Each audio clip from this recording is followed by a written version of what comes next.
Shefeed football പിക്കിലേക്ക് എവർക്കും സ്വാഗതം. Copa America championship ഈ മാസം 21-നാണ്, ജൂൺ 21-നാണ് ആരംഭിക്കുന്നത്. അർജന്റീന കാനഡ മത്സരത്തോടു കൂടി അമേരിക്കയിലാണ് ആരംഭിക്കുന്നത്. നമുക്കറിയാം, ഇത്തവണ പതിവിൽ നിന്നും വ്യത്യസ്തമായി 16 ടീമുകളൊക്കെ പങ്കെടുക്കുന്ന ഒരു ആവേശകരമായ ചാമ്പ്യൻഷിപ്പ് കൂടിയായിരിക്കും.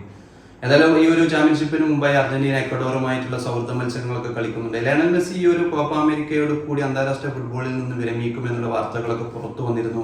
അതിനെതിരെ താരങ്ങളുടെ പ്രതികരണവും പുറത്തു വന്നിരുന്നു. നമുക്കറിയാം, ലിസാൻഡ്രോ മാർട്ടിനസ് ഒക്കെ പറഞ്ഞിരുന്നു ലയണൽ മെസ്സി നിലവിൽ അർജന്റീനൻ ദേശീയ ടീമിലെ 2026 ഫിഫ വേൾഡ് കപ്പിലൊക്കെ കളത്തിലിറങ്ങാനുള്ള സാധ്യത കൂടുതലാണ്. അദ്ദേഹം ഇപ്പോൾ ടീമിൽ ഹാപ്പിയാണ്. അദ്ദേഹത്തിന്റെ കൂടെ കളിക്കുന്ന കളിക്കാരും എല്ലാവരും ഹാപ്പിയാണ്. കാരണം ലോക ചാമ്പ്യന്മാരാണ്. ലോക ചാമ്പ്യന്മാരായി തന്നെയാണ് നിലവിൽ ഈ ഒരു നിലവിലെ കോപ്പ അമേരിക്ക ചാമ്പ്യന്മാരുമായിരുന്നു. അത് മാത്രമല്ല, കഴിഞ്ഞ തവണയൊക്കെ കോപ്പ അമേരിക്ക ആയാലും ഫിഫ വേൾഡ് കപ്പിലൊക്കെ ഒരു മാനസിക സമ്മർദ്ദത്തോടു കൂടിയായിരുന്നു ലയണൽ മെസ്സിയൊക്കെ സമീപിച്ചിരുന്നത്.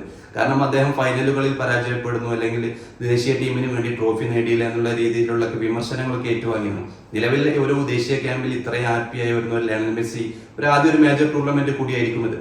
എന്തായാലും അമേരിക്കയിൽ നടക്കുന്ന ഇത്തവണത്തെ കോപ്പ അമേരിക്ക ചാമ്പ്യൻഷിപ്പ് നിലനിർത്തുക എന്നത് തന്നെയാണ് അർജന്റീനയുടെ ലക്ഷ്യം. അതിനായിട്ട് ദേശീയ ടീമിൽ ലയണൽ സ്കലോണിക്ക് കീഴിലുള്ള അവരുടെ ഒരുക്കങ്ങളെല്ലാം തകൃതിയായി നടക്കുന്നുണ്ട്. ആവശ്യകരമായ ഒരു പോരാട്ടമായിരിക്കും.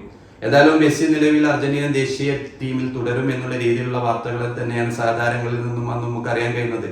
ആവശ്യകരമായ ഒരു പോരാട്ടം ജൂൺ 21-ന് ആരംഭിക്കുന്ന കോപ്പ അമേരിക്ക ചാമ്പ്യൻഷിപ്പിനായി കാത്തിരിക്കാം. എന്തായാലും അർജന്റീന ഇക്വഡോർ സൗഹൃദ മത്സരത്തിലും അർജന്റീനയുടെ ഏത് രീതിയിലുള്ള പ്രകടനങ്ങളായി അല്ലെങ്കിൽ ഒരു മികച്ച പ്രകടനം വരുമെന്നുള്ള പ്രതീക്ഷയിൽ നമുക്ക് കാത്തിരിക്കാം.